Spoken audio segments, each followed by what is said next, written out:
Hello guys, welcome back to my YouTube channel. This is Bhagyalakshmi. Today we are going to study about data mining and data warehousing. Today's topic is multi-tier architecture of data warehouse, also known as three-tier architecture of data warehouse.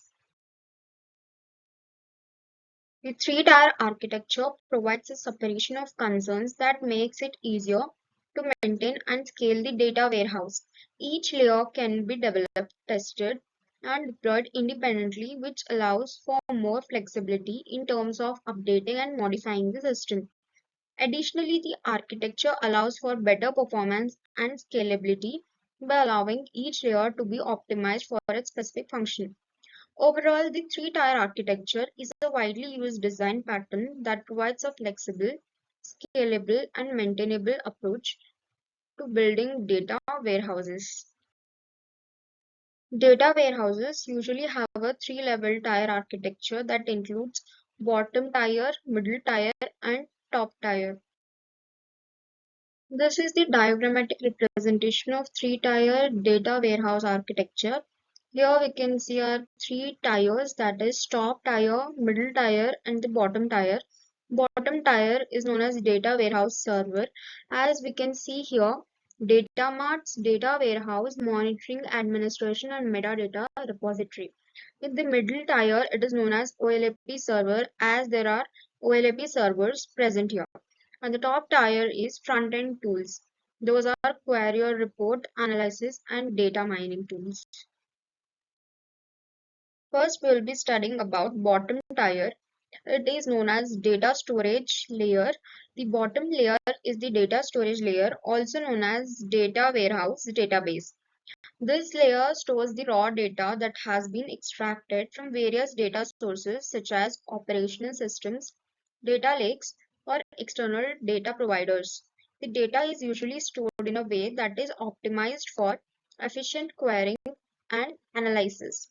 This layer is typically implemented using a relational database or a data warehouse system. In a data warehouse, data is often organized into fact tables and dimension tables, with each table containing specific data related to a business process or subject area.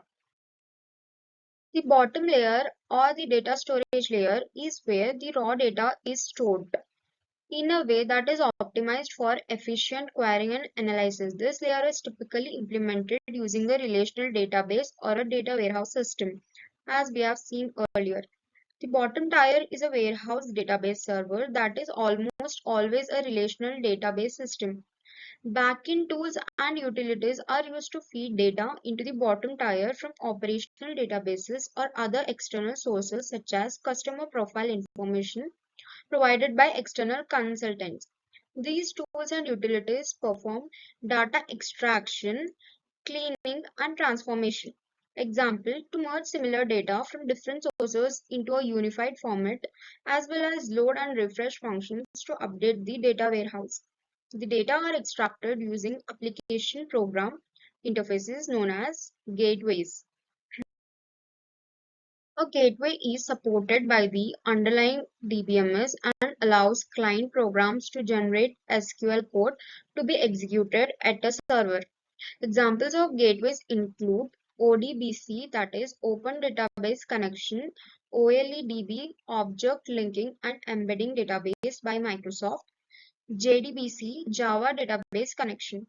This tier also contains a metadata repository which stores information about the data warehouse and its contents.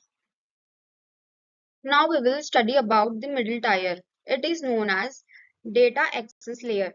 The middle layer is the data access layer, also known as the data integration layer or the ELT layer, that is extract, transform and load layer. This layer provides a logical representation of the data to users and applications. It is responsible for aggregating, transforming, and summarizing the data to make it easier to query and analyze. This layer may use technologies such as data cubes, materialized views, or virtual tables to provide a high-level view of the data. The data access layer is also responsible for maintaining metadata, which provides information about the data such as its source, meaning, and relationships to other data. The middle tier is an OLAP server that is typically implemented using either of these, that is relational OLAP or a multidimensional OLAP, also known as ROLAP MOLAP model, that is an extended relational DBMS that maps operations on multidimensional data to standard relational operations. Whereas MOLAP model, that is a special purpose server that directly implements multidimensional data and operations. Now let's study about top tier. It is called as data presentation layer. The top layer is the data presentation layer, also known as the data access layer or the front end layer.